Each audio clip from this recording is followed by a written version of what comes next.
नमस्कार साथियों, मैं हरीश खंडवाल मनखी आप सभी का मनखी के कलम यूट्यूब चैनल पर हार्दिक स्वागत अभिनंदन करता हूं। साथियों, जिस तरह की वीडियो हम बना रहे हैं, आजकल हम चुनाव पे विशेष चर्चा कर रहे हैं।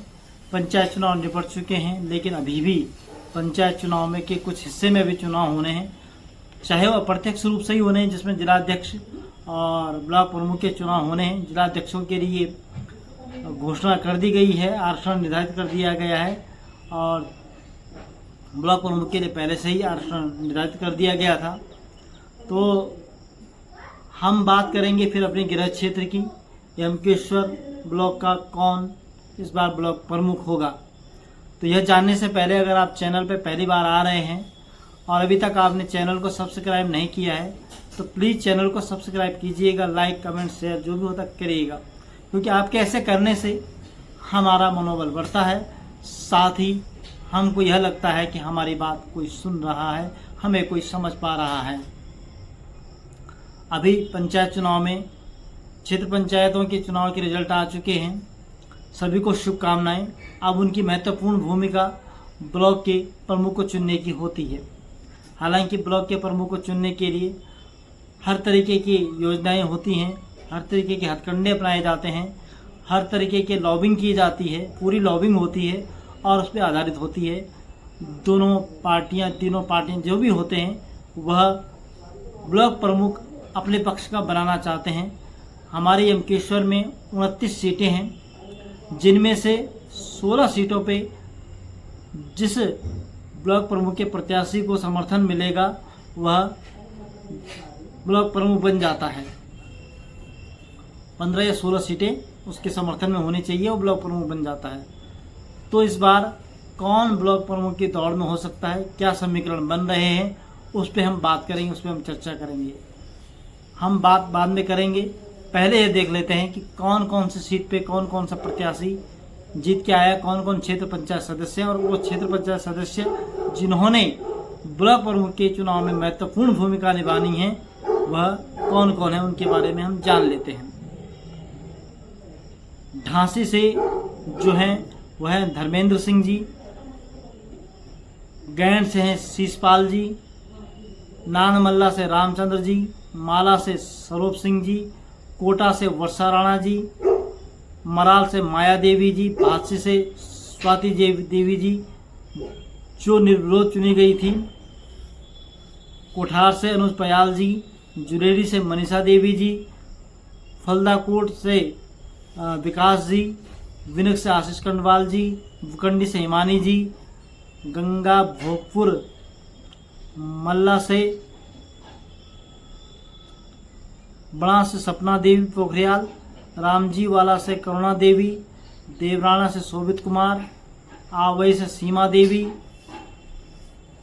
और बडोली बड़े से विजयपाल सिंह जी जो कनिष्ठ प्रमुख भी रहे हैं पिछले कार्यकाल में, भूंगा से उपेंद्र सिंह जी, पोखरी से नरिता देवी जी, गुमाल गांव से शालिनी देवी जी, बिथ्याणी से विपिन जी, शीला से प्रीति बड़ोला,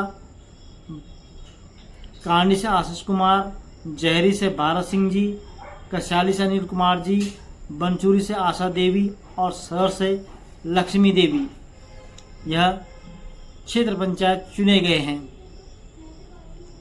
अब इनमें से महिला प्रमुख सीट है, तो कौन प्रमुख तथा दावेदार है, किसके पक्ष में चुनाव हो सकते हैं, किसके पक्ष में चुनाव जा सकते हैं, कौन कौन दावेदारी कर सकता है।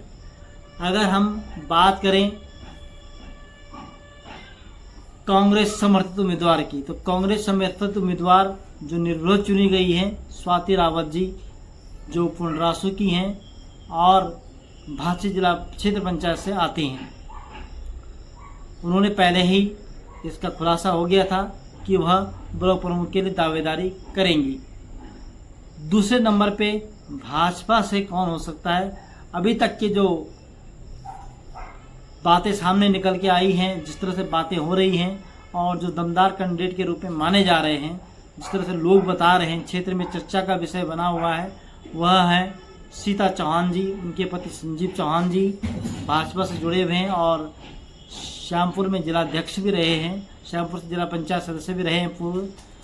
तो उनका काफ़ी दबदबा है क्षेत्र में, तो माना जा रहा है कि कहीं ना कहीं वह इस ब्लॉक प्रमुख के लिए नामांकन कर सकते हैं। वहीं दूसरी तरफ एक नाम और भी उठ सकता है, एक नाम और भी आ सकता है, जिसको कि सत्ताधारी पक्ष अपना प्रतिनिधि बना सकता है, ब्लॉक प्रमुख बना सकता है, नाम आगे कर सकता है। वह है कोटा से वर्षा सिंह राणा जी भी इसमें दावेदारी कर सकती हैं। तीसरे नंबर पे नरिता देवी जी पोखरी से, जो मनोज नेगी की पत्नी हैं, और मनोज नेगी भाजपा के कार्यकर्ता हैं, पुराने कार्यकर्ता हैं और अधिवक्ता भी हैं, तो वह भी इसमें दावेदारी कर सकते हैं। अब देखने वाली बात यह होगी, क्योंकि समीकरण बनने शुरू हो गए हैं, लॉबिंग शुरू हो गई है, सभी प्रत्याशी अब इसके लिए पूरे जोर आजमाइश कर रहे हैं, क्योंकि यहाँ एक एक मत भी बड़ा महत्वपूर्ण होता है।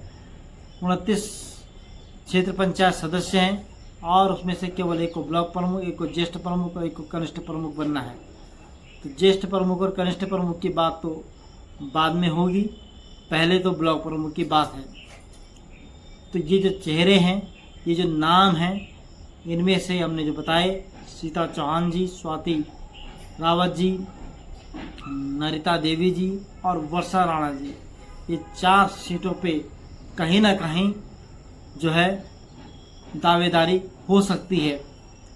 और इसके साथ ही जो है सभी प्रत्याशी अब तैयारी में जुट चुके हैं। घोषणा होनी बाकी है कि कब ब्लॉक प्रमुख के चुनाव होंगे। जैसे घोषणा होगी वैसे ही तेज उसी प्रकार से लॉबिंग शुरू हो जाएगी। सत्ताधारी पार्टी, राष्ट्रीय पार्टियां यह चाहेंगी कि ब्लॉक प्रमुख उनके पक्ष का बने, क्योंकि 2027 का चुनाव है और 2027 का चुनाव, यह चुनाव सेमीफाइनल माना जा रहा है। जिस तरह से जिला पंचायत सीटों में देखने को मिला कि भाजपा को भी सीटें जीती हैं, वहीं कांग्रेस ने भी सीटें जीती हैं। कांग्रेस को बढ़त मिली है, लेकिन निर्दलीयों का दबदबा कायम रहा है। तो उसी तरह से जिला पंचायतों के भी जिलाध्यक्षों के चुनाव होने हैं, उसमें भी सभी राष्ट्रीय पार्टियां उसी के लिए उसी तरह से कार्य करती हुई दिखाई देंगी और अपने अपने पक्ष में वह बनाएंगी। हालांकि बहुत से बड़े चेहरे, उनके परिवार के सदस्य इस बार चुनाव भी हार गए हैं। तो अब देखने वाली बात ये होती है कि कौन से दल ज़्यादा से ज़्यादा पक्ष में ब्लॉक प्रमुख, यानी 95 ब्लॉक प्रमुख बनने हैं, जिसमें से हरिद्वार के ब्लॉक नहीं हैं, बाकी ब्लॉकों में ब्लॉक प्रमुख बनने हैं और जिला पंचायत सदस्यों के अध्यक्ष, जिला अध्यक्ष बनने, 12 जिला अध्यक्ष बनने हैं। तो यह अब आने वाले समय में बड़ा रोचक होने जा रहा है और मुकाबला भी उतना ही रोचक होगा। सबकी निगाहें जो हैं अब ब्लॉक प्रमुख के चुनाव पर टिकी हुई हैं। आपको क्या लग रहा है, आपके क्या कयास हैं और क्या क्षेत्र में चल रहा है, आप कमेंट के माध्यम से अवश्य बताइएगा, क्योंकि आने वाला समय जो है काफ़ी कुछ उथल पुथल वाला और काफ़ी उलटफेर वाला होने वाला है। तो आज की वीडियो में हमने यमकेश्वर के भावी जो ब्लॉक प्रमुख हैं उनके बारे में चर्चा की है, उनके बारे में हमने बात की है कि कौन कौन दावेदार हो सकते हैं।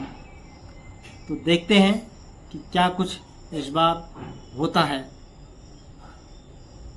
तो मिलते हैं अगले वीडियो में कल, तब तक के लिए नमस्कार।